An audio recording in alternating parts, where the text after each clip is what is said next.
it's a love story that's touching in itself.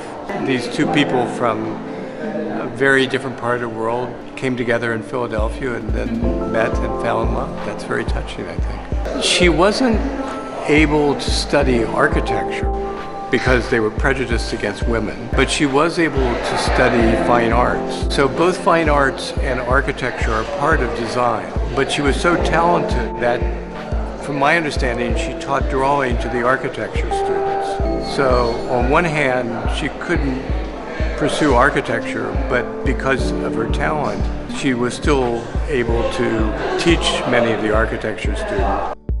Today, all of the fields are popular. Probably architecture and landscape architecture are the two most popular among women students.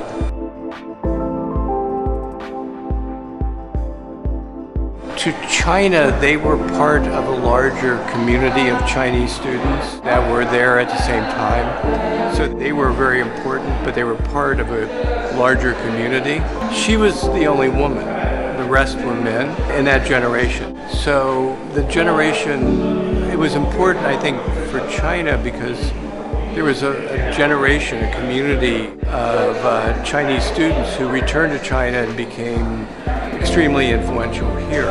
For us, I think it's a reminder of the deep relationship between China and the United States in higher education. That our relationship with China at the University of Pennsylvania is not new. It goes back 100 years.